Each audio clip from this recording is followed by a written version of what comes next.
but a very warm welcome to all of you at Climate Conversations 2026. Um, most special welcome actually to our dearest students. We are so thrilled to see all of you. We could not have had a sweeter and a more special start to the day. And I wanted to tell all of you that we have reserved these comfy couches for all of you. So please move ahead. You can leave teachers and parents behind and sit comfortably on the first row. Come, come. Reservations only for kids.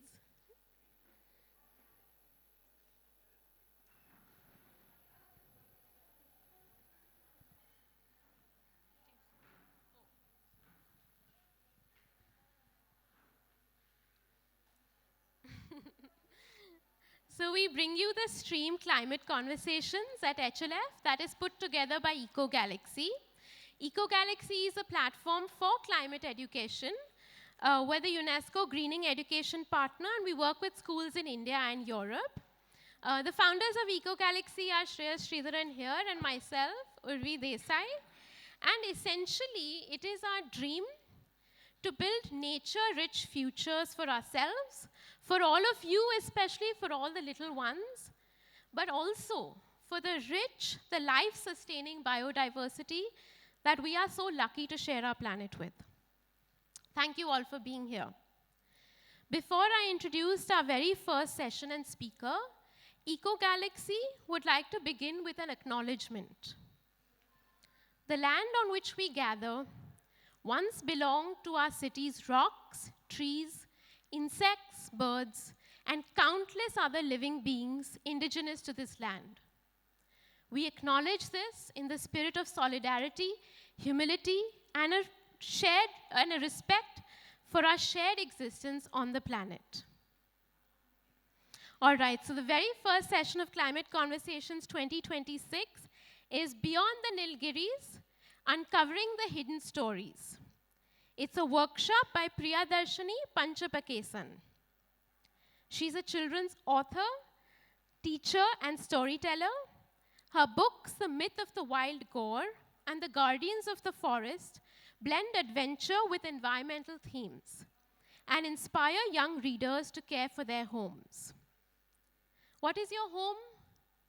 What address is it? Hyderabad, okay, but what else? What is the one home that we all share? What's that? The Earth, absolutely, planet Earth. Her books celebrate the Western Ghats while addressing the challenges of deforestation, climate change, and tourism. She is an experienced educator who conducts storytelling and creative writing workshops to help young readers see the natural world with curiosity and care. Thank you so much for being here, Priyadarshini. The floor is now yours.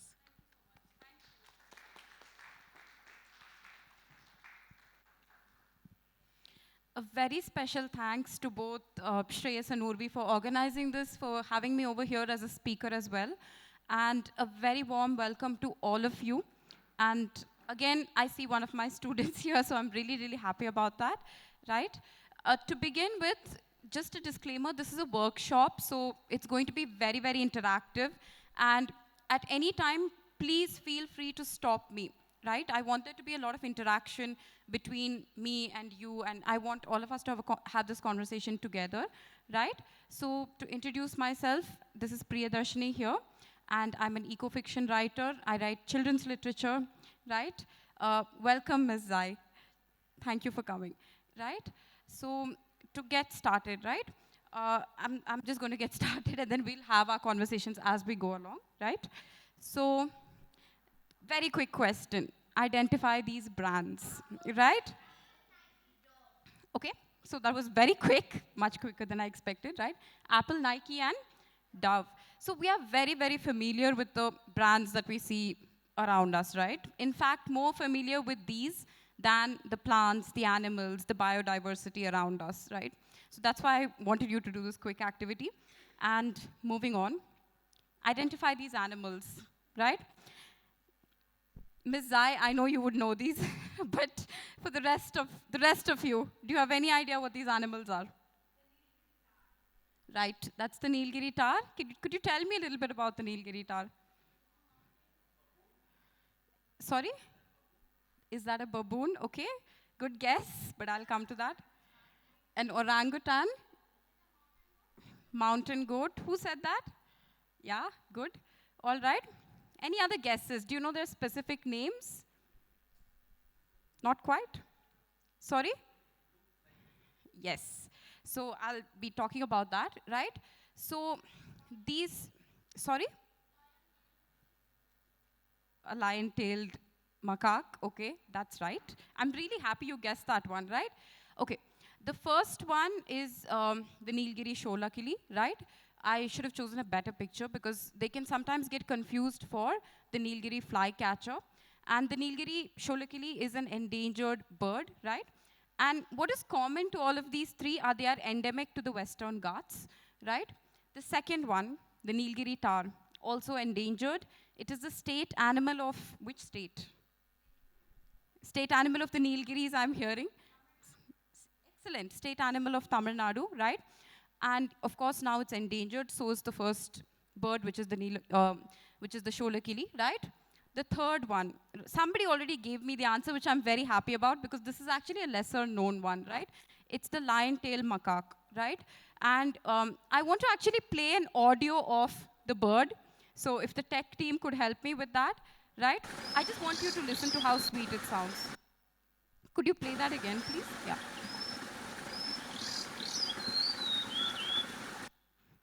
You heard that? One more time, please. Yeah.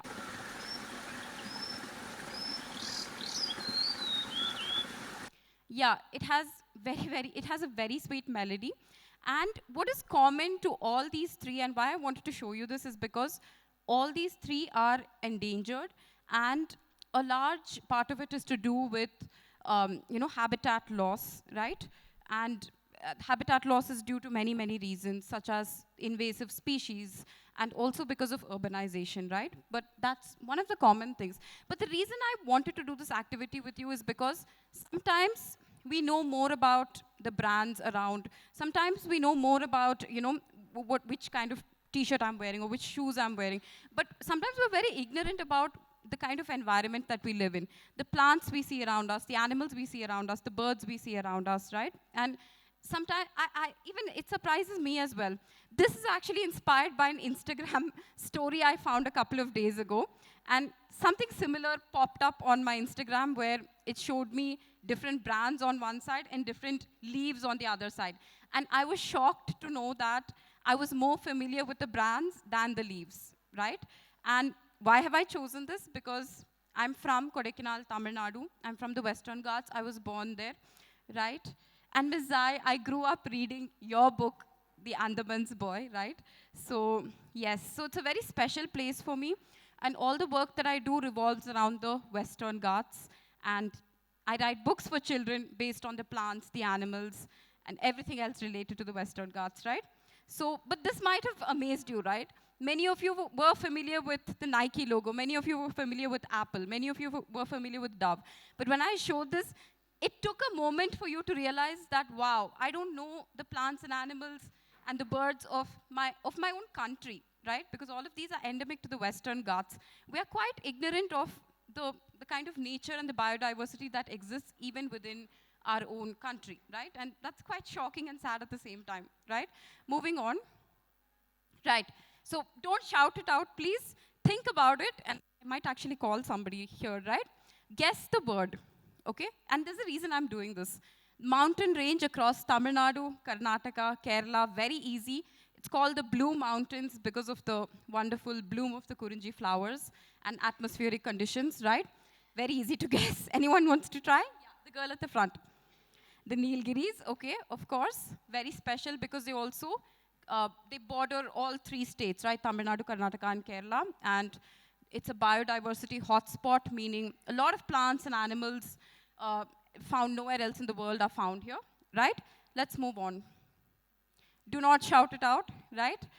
This is where I'm from. This is also a mountain range, right? And hint, the Princess of Hills is part of this range, right? So anyone wants to try? Parani, right. Thank you, ma'am. But how many of you were more familiar with the Nilgiri Hills than the Parani Hills? Right? you didn't know any of them, that's fine too, right? So the Nilgiri, and again, the reason why I wanted to do this quick activity with you is because the minute I say Western Ghats, what comes to people's mind, of course, they immediately go to the Nilgiris, right? They immediately talk about the Nilgiris, but the Western Ghats has so many mountain ranges, so much happens everywhere else as well, right? And recently there was a documentary about the Nilgiris. It was screened in Hyderabad theaters. Did anyone wants to watch that? Yes, I went and watched it as well. But what I'm trying to say is there's a whole world out there beyond the Nilgiris, right? The Western Ghats is not identified just with the Nilgiris. Of course, there's a lot of good work happening in the Nilgiris, but it's much beyond that. And I'll be coming to that because the latest book that I'm working on talks a lot about how India's Western Ghats are beyond the Nilgiris. And I'm right now working on the Parani Hills and a lot of things around the Parani Hills, right? All right, moving on. Beyond the Nilgiris, right? So this is my current work. And this is what I would like to talk a little bit about because this has also involved a lot of research. Yes, we are familiar with, of course, many of the tribal communities that exist in the Nilgiris. Do any of you know any of the tribal communities in the Nilgiris? Right? No? Okay, fine. There are the Kurumba tribes, right? The Toda tribes. The Toda tribes are the ones which they have those hand-woven garments, the shawls which have become very famous, the red and black design shawls, right? But surprisingly, there is a lot of work that is done on the tribes of the Nilgiris, right? But I find very less research on the tribes of the Parani Hills and the surrounding mountains, right? And of course, we have two very important tribal communities in the Parani Hills called the Palayans and the Pulayans, right? The Palayans or the Palayars are, basically they are hunter-gatherers. Anyone here knows what a hunter-gatherer is, right? The kids here? Who are the hunter-gatherers? Any idea? No? Think about it. What do hunters do? What do gatherers do? Yes. Okay, they gather together. Yeah, they hunt animals, they gather berries, they gather fruits. Yes? They hunt together in groups. Excellent response. Anyone else?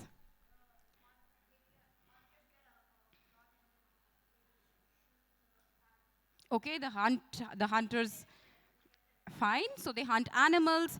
So one tribal group, the Palayans, right, or the Palayars, they hunt animals, they gather berries, they gather fruits, right? That's what they do. And they are very, very old. They are a very, very old community in the Parani Hills, right? They have been there for a very long time, okay? But we know very less about them. There's very less history written about them, right? The second one, the Palayans. The Palayans are an agricultural community. They grow crops, right? They grow their own food. But both of these communities are very, very old communities in the Parani Hills. And guess what? Sadly, there's not much known about them, right? And I'll tell you another interesting thing, okay? In and around Kodaikanal and in and around the Parani Hills, these communities are slowly disappearing, okay? They are slowly becoming mixed with, the other people, and they're losing their identity, right? And you would have heard of the honey collectors, right? People who gather honey. Have you heard of them? No? Yes? So what do? Who are the honey collectors? Yes. Yes, excellent. They get honey out of the beehives. They get honey out of the honeycomb. They climb these tall, tall trees. Sometimes they go on cliffs, right? And they take down the beehives, collect honey and all that. And guess what? That community is now slowly disappearing, right? That community, they've stopped collecting honey and very few of them are left. And the few that are left have been integrated with, they're now part of, everybody else, right? But it's a little sad because these are the oldest people living on our mountains. These are the oldest people living on the Parani Hills and India's mountains, right? So another interesting thing that I found, right? Dolmens. Have any of you heard of dolmens? Okay, so I'm going to show you a picture.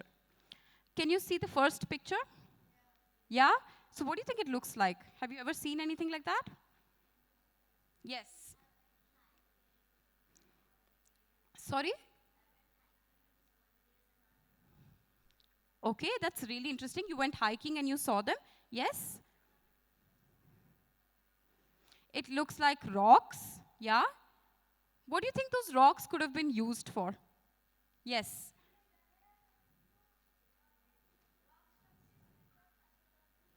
Okay, you've seen rock structures like that, but you don't remember the name, right? What could they be used for? Yes.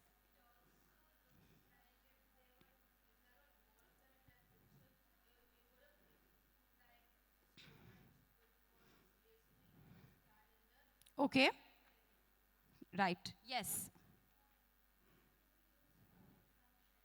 It can be used as shelter. Excellent. I was looking for that. Yes.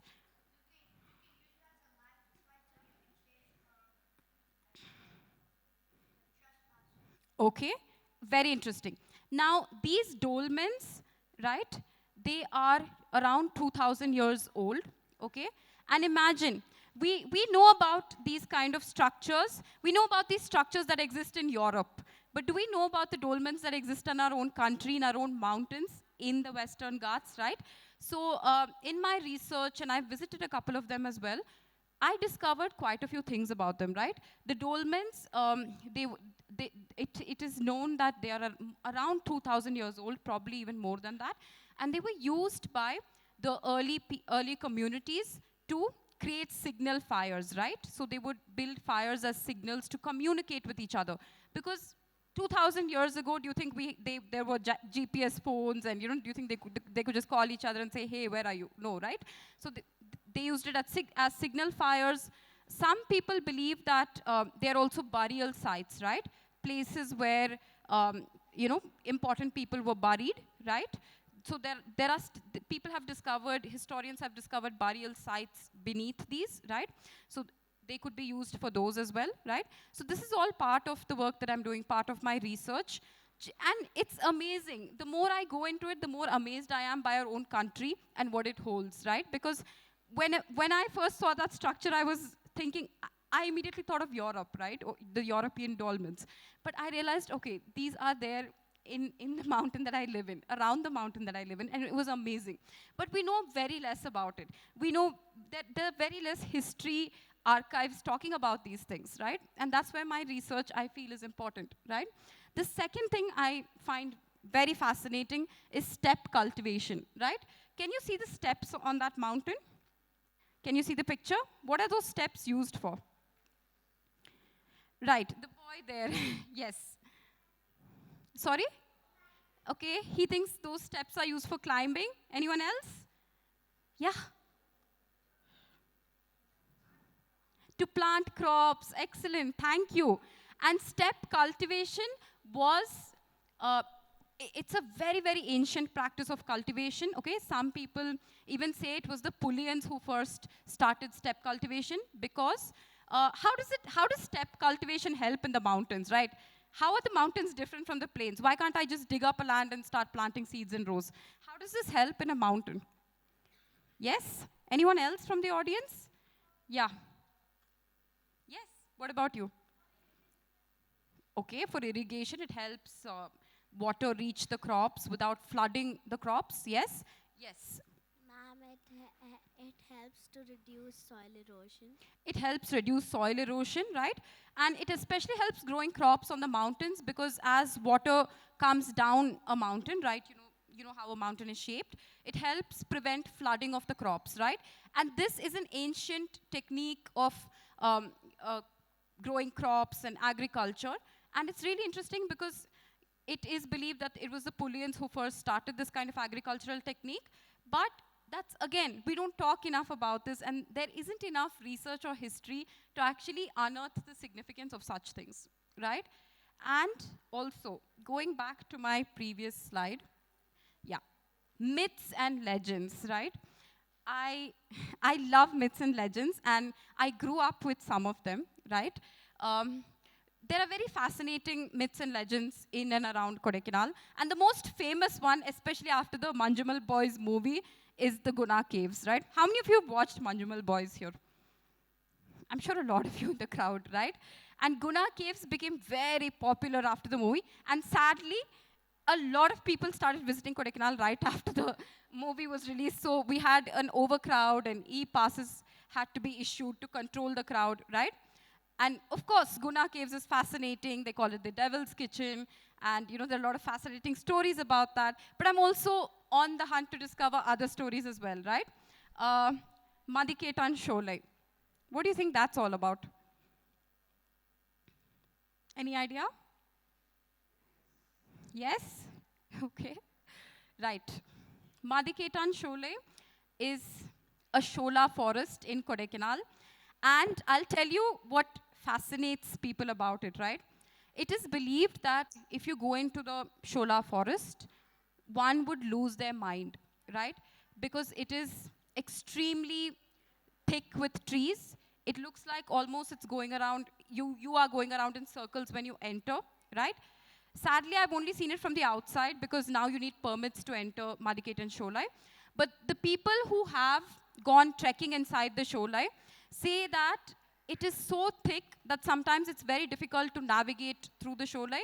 So of course, there are stories of people losing their mind when they go into the forest, losing their memory, not being able to find a way out, right? So there are a lot of fascinating stories that, I grew up with, and fascinating stories in and around the Parni Hills and in and around Kodaikanal, and the Gaur, right?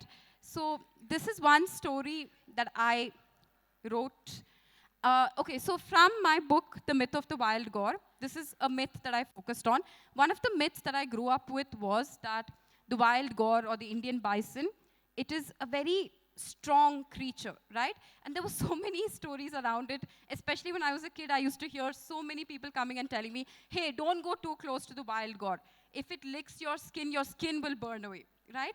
And they used to say that it's when steam comes out of its nostrils, that will burn and melt your skin away too. That's how fierce the gaur is. That's how scary the gaur is, right? So these were the kind of stories and myths that we grew up with. Later on, I did discover that no, my skin wouldn't melt away, or no, the fume coming out of its nose would not melt or burn my skin away. But these were fascinating as I was growing up. And Ms. Zai, thank you for writing the introduction for The Myth of the Wild Gaur. Honored, right? So, yeah. And so these were some of the things I grew up with, and this is all that I write about, right? I incorporate such things in my book because, again, there are so many fascinating stories like this beyond the Nilgiris. India's mountains, Western Ghats, have so many ranges and so much that we are yet to be talking about. So much of history as well, right? Whenever we talk about India's history, we talk about colonialism, we talk about the British invasion, Mughal invasion, we talk about the Harappa and Mohenjo-daro, right? The Indus Valley civilization. But what about the history of our mountains? What about the ancient history of the people there? Why don't we do enough for it? Why don't we talk about it enough, right? Okay, and moving on.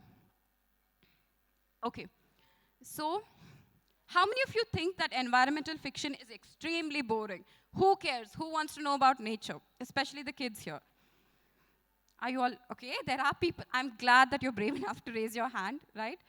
But that's the common perception, right? Why do I have to learn about nature? Who cares? I don't want to read a 5-page book describing a plant, right? I don't want to know about litter, pollution. I don't want to know about all that. No, that's where I'm here to break the myth. Eco-fiction can be fun, adventurous, interesting, full of myths, full of legends, full of history as well, right? That we are not as familiar with, okay? Right, so I'm going to read a little excerpt from my latest book.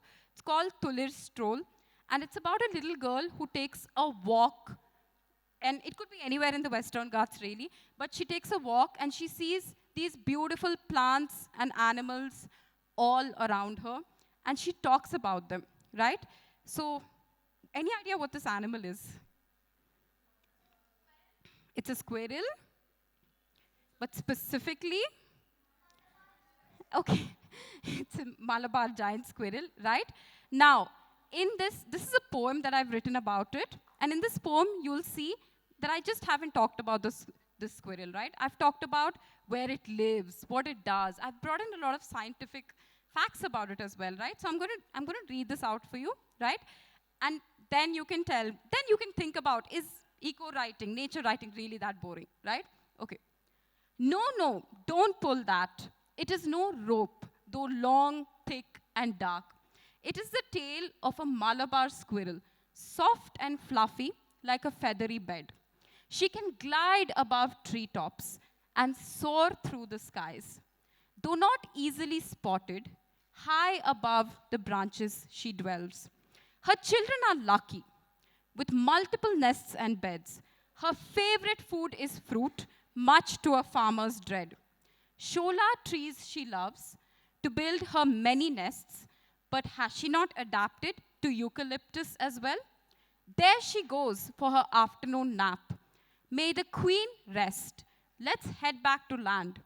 What awaits next, you ask? A warm, soft, and mushy bed. So rest all you want, for we have much to do ahead, right? So what have I told you about the Malabar squirrel that you probably don't know already? Yeah? Anything that you didn't know? And the adults can answer as well. Please, this is not just for the kids. Anything that you didn't know about the Malabar squirrel that maybe you newly discovered in this session, right? Everything? Wow, okay. Anybody want to answer? Yeah? Sir, you're smiling. Please go ahead. Yes. Yeah, so the interesting thing about a Malabar squirrel is that it builds multiple nests, and many of its nests are decoys, right? Just because predators would otherwise come and take away its eggs, right? So it builds many nests as decoys, and it keeps also shifting its eggs from one location to another, right? And farmers don't like the Malabar squirrel because it eats a lot of fruits, right? Anything else that you discovered? What kind of a tail does it have? Soft, long, thick tail, right? And this is my favorite part. It lives in the Shola forests, but of course, as some of you might know, the eucalyptus and pine, they are invasive species that were planted in Kodaikanal, in the Parni Hills, right? But this squirrel has adapted to those invasive species really well. So the squirrel has built nests there as well, which is fascinating for research, because generally we all think that if there's an invasive species, then the endemic species can't thrive, which is not true, right? Research tells us that these squirrels have adapted very well to eucalyptus as well, and many nests were found among the eucalyptus trees, right? So moving on. Right, again, breaking the myth that eco-fiction is boring. I'm going to read a little excerpt from my book, The Guardians of the Forest, okay? And I'm here to tell you that all my books are thrilling adventure stories. They are not boring. They are going to keep you on the edge of your seat. They're full of adventure. They're full of mystery. You have no idea what's happening next. It's not just the horror genre. It's not just the thrillers that have to keep you at the edge of your seat. It could also be eco-fiction, right? So I'm going to read a little excerpt from The Guardians of the Forest. Do you guys need any help? I called out. Puvi was struggling to remove Eril's safety pin. It was buried deep in his sack, and she was afraid that it might prick him. No, I will ask you if Puvi trailed off. Before she could complete her sentence, a heavy fog rose from the steeper parts of the slope. It swept over the trees, bushes, and underbrush in a matter of seconds. Soon, we had to strain our eyes to see the outline of the person next to us. First rain, now fog. Can it get any worse? Megha mumbled next to me. However, she was wrong. It could get worse. Stop! Errol cried out suddenly. I froze. What do you think is happening here? Yes? Okay. Yeah.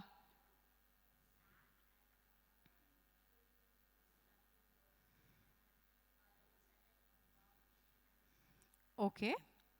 Do you think there's something scary about to happen? No? Maybe, right? But that's the point. Eco-fiction can be scary. Eco-fiction can be thrilling. Let's see what happens next, right? Everything okay back there? I asked anxiously, peering down the slope. I don't know. I think I see something. We might get lost in this fog, he answered. That's true. We aren't able to see the path or each other because of the fog, Povi said. Before we could figure out what to do, a high pitched scream penetrated the air. Dark silhouettes appeared on the lower part of the slope. This was it. The shadows had come. And I just read out this excerpt to tell you that eco-fiction can be extremely interesting, it can be fun, it can be thrilling. It is what you make it, right? And we really need to get over this assumption that eco-fiction is boring. It's not a fun read for kids, and nature writing is not something that they would be interested in. Nature writing can be anything. It can be fun, it can be thrilling, it can be mysterious, adventurous, and it can also carry a lot of facts, right? It can also carry a lot of facts for you to learn more about the animals or the plants or the landscape that you're part of, right? Okay. Now, this is where I really want you to think, because this is where I feel all of us need to give this a bit of thought. All of us, this is where our stories come out, right? Each of us are curious about something. Each of us are curious. It may have to do with nature, it may not have to do with nature, but we all have a curiosity within us. Something drives us to know more about a certain thing, right? For me, it is eco-fiction. For me, it is the Western Ghats. For me, more specifically, it is the Parani Hills, right? I want to know more about it. I want to know why there is very less research on the Parani Hills. I want to know why there is very less on the history of the Parani Hills, on the ancient people who live there, on the myths and the legends that all come from there, right? But what are you curious about? Okay. So there's a small booklet that I've prepared for you that's going to go around, and I'm going to guide you through this booklet to help you understand what's important to you, right? The volunteers are passing it on. If you don't have pens, they can ask you, you can ask them for it, and they will supply you with that. Do all of you have a pen? Yeah, so they will have pens that can go around as well.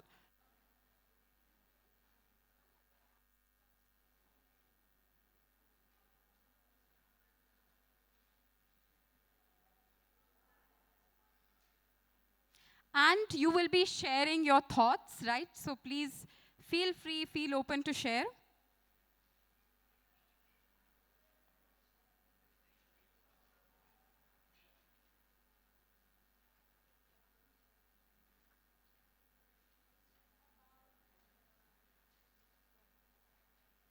Yeah, I'll tell you what you all have to do.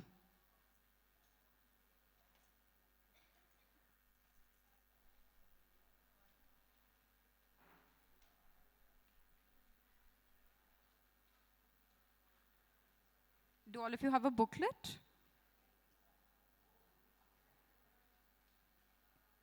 It's time to fill in your little booklet.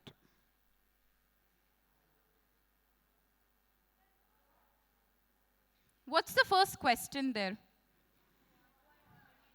Yeah. So the first thing I want you to identify is what you are curious about. And please, the adults in the room, this is not just for the kids, right? As adults, we are also curious about many things. We also want to know more about a lot of things, right?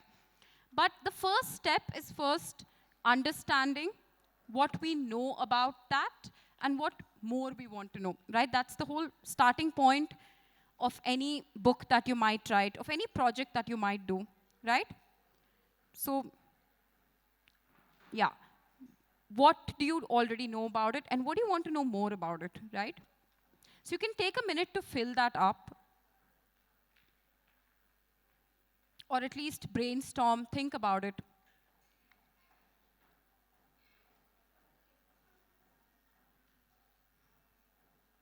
What makes you curious? What do you know about it already, and what do you want to know more about it?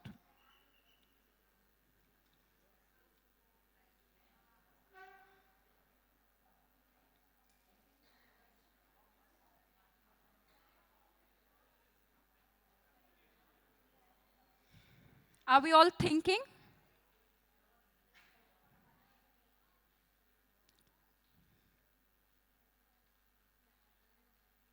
It could be anything, really.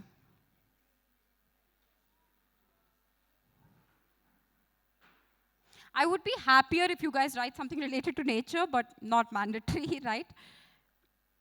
It could also be something like, hey, I never knew the kind of plants and animals around my own locality, my own street, my own city. I have no idea which water body exists near my own street. I have no idea what fish lives in the water body, what kind of plants are there in the water body, right? So think about it. Think about what makes you curious. Think about what you don't know about it, what makes you ignorant as well, right? That's the starting step for any project that we might do.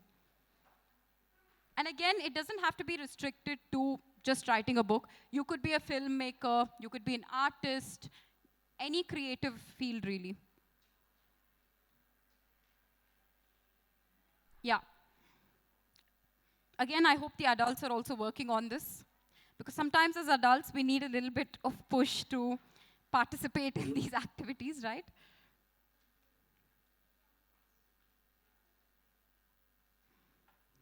Yeah. Anybody wants to share what they're curious about? Any volunteers? Yeah, please go ahead.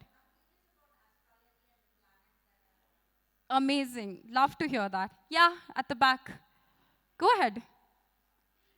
You're curious about, what about nature are you curious about? Farming, excellent. Yes? Go ahead. Yeah. Sorry, I don't know any of your names. Yeah, go ahead. The rainfall? Rainforests around the world. Why are you curious about that? Okay, amazing. That sounds really interesting. Anyone else wants to share? Yeah, at the back. Okay, the whole climate aspect, emissions, great. Anyone else wants to share? I'm glad the adults have warmed up. Thank you. Right? All right. And of course, there are things we know about, things we're curious about, there are things we don't know. And that's the whole point of starting this, right? And what is the next question I've asked in the booklet? Sorry? Yeah, and after that on the next page? Yeah. Which medium am I most comfortable with?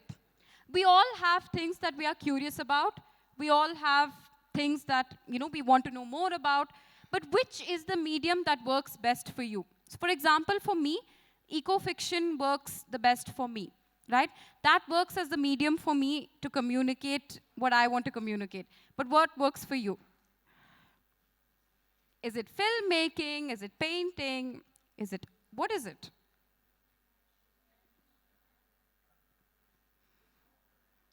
And I want you to think a little bit about your strengths, right? What are you good at? And what do you think you can use as a way to communicate about this? What are you comfortable with, right? So that's the second step. Not all of us are good at everything. So which is the medium that would work the best for us? Am I a documentary filmmaker, or do I want to communicate through paintings or children's books? Who am I, right? So that's all related to who we are as people, our identities. All right? What's the next question that's there in the booklet? Yeah? The girls in the front? Yes. Is this medium the most relevant for me to communicate what I want to communicate? So I've already chosen. Okay, fine. I want to write a children's book on whatever I just discussed about, right? But is that what is going to get me an audience? Is that the most relevant for me? Or should I become something else? Should I be doing something else, right? So this is a whole process. We don't have time to, go through the entire process. So I just wanted to give you a glimpse of what it means to be a creator and what it means to be going through the different steps, right? And for me, more than all of this, the last question is the most important, right? Are you passionate about what you are curious about? Are you passionate about what you are doing, right? So that is extremely important. Especially these days, a lot of people write about nature, about climate change, about ozone depletion, pollution. But are you passionate about what you do? Or are you just choosing something and writing about it because, that's the trendy in thing to do? Nature writing now has become something very popular, something that everybody wants to do, something that everybody wants to read about. But are you passionate about it? Does it come from a deeper place within, right? What you choose to write about. I think that's the most important part that you need to discover, right? So is there anyone who wants to share what they've written? Especially all the people who said they were curious, right? And they told me about what they were curious about. Yeah, the girl in the front, go ahead. Animals in the west. I can't hear you. I think that mic is off. Uh, And the I- adults, I'll be coming to you next, so the let's all share first- together. Yeah. For the first one, I wrote animals. Okay, in the still can't hear. animals in Western Ghats. Okay, still can't hear. Can we get her a better mic? Or is that not working? It is. Animals in the Western Ghats are getting endangered, and we need to take action. Okay, animals in the Western Ghats are getting endangered and we take action. So what she's written is related to what I presented on, which is very inspirational for me. Yeah, please go on. You're still working on it? Right. Anyone else who wants to share? Let's go. Come on, all the adults in the room. I know I keep targeting you, but I really want to hear what you've written, right? Anyone in the audience? Yeah. Ma'am, go ahead. You're shaking your head. Go ahead. Yes, ma'am, you. Yes. You're laughing now. Go ahead.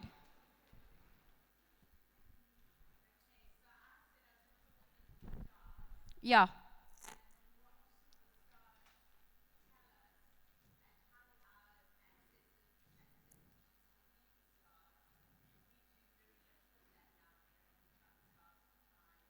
Yeah.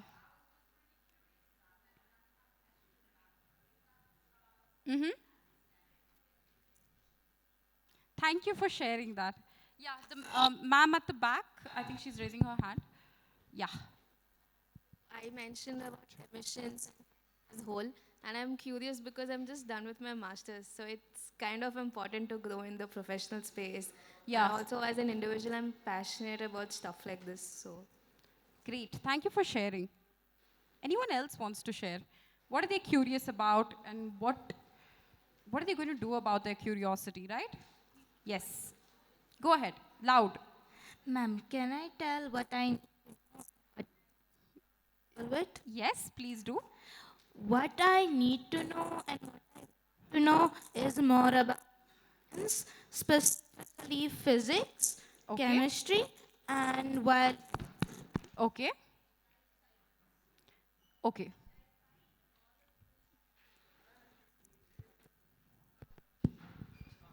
Check. Thank you, Shreyas. and I find all of this the same since a physics student somewhere along the way has to learn chemistry, and a chemistry student somewhere along learn how it works. Amazing. And what I'm most comfortable with, even though I don't know much about it, I only know the fundamentals. I am most comfortable with physics, astrophysics, which is basically Yeah. studying new worlds and exploring new worlds in space. Yeah. And I'm also interested and comfortable with chemistry. Okay. So those are all very, very big words, right? Chemistry, physics, astrophysics. Wow. Okay. Right. But thank you for sharing that. Anyone else wants to share what they're curious about? Yes, go ahead. There's also a sir at the back who would like to share. So, yeah. I'm more interested about public policy, how it Okay. impacts on nature or farming also. Amazing. Public policy on nature and farming. Great. Thank you for sharing that. Again, we have more kids who want to share, right? Yeah. Can I speak? Yes, please do. I'm going to talk about what do I need to know. So basically, I need to know that what makes people be aware about climate change. Is it websites or other stuff or like TikToks? Okay. So your interest is climate change, and you want to know more about that, right? Do you know how climate change affects your locality? No. So that would be a first not step, much. right? Yeah. So that would be a first step. How does climate change impact your own street, your city? How does it impact Hyderabad, right? Yes. Anyone? I'm more curious about spirits. You're curious about spirits. Okay. Spirits like ghosts? Yes. Okay, you like ghosts. Okay, fine. So the book that I was just reading from, Guardians of the Forest, it has spirits. So you should check it out. But what about spirits are you interested in? Like our connection with them, how to find out Okay. if they're good or bad. Okay, a connection with spirits, are they good or bad? And she's trying to find them. I'm not sure how I feel about that. But yeah, she's on a mission to find spirits. Anybody else who wants to share? What are you curious about? Yes. And I'm coming to the back in a minute because we still have 5 minutes, right? And there are people looking at me like they want to share. So yes, I'll be asking you. Yes. I'm curious about why so many animals are going endangered. Okay. Like, are there any other reasons other than habitat Yeah. loss? And Okay. if I figure that out, I want to find a way to stop it. Wow, so she is on a mission. Let's give her a round of applause, please. She wants to find out why so many animals are getting endangered, which is what I discussed about. So I'm really glad that reached you. And how do we stop it, right? How do we stop animals from getting endangered? So that's quite ambitious, right? If only we could stop all the animals from getting endangered, right? Thank you for sharing that. Right. This is a last round. Anybody who wants to share anything that makes them curious, or anybody who wants to share anything that they really want to work on, right? At the back. Yes. The person wearing the red sweatshirt, since you answered before, why don't you go for it? I'm really curious about mammals, insects, and Yeah. spiders. I want to study them in the future and get to know their interactions with the ecosystem, because I think they're not just important for the ecosystem, but people in general as well. Yeah. Because our livelihoods can depend on these insects and these animals, because they're pollinators as well. Absolutely. Thanks for sharing that. And I'm going to wrap up with this because we're towards the end of our session. The one thing I want to leave behind with all of you is that please think about what you are curious about. Think about writing the stories and researching on things which haven't been researched on, stories which haven't been told, right? And I think that is where each of us have a lot to contribute.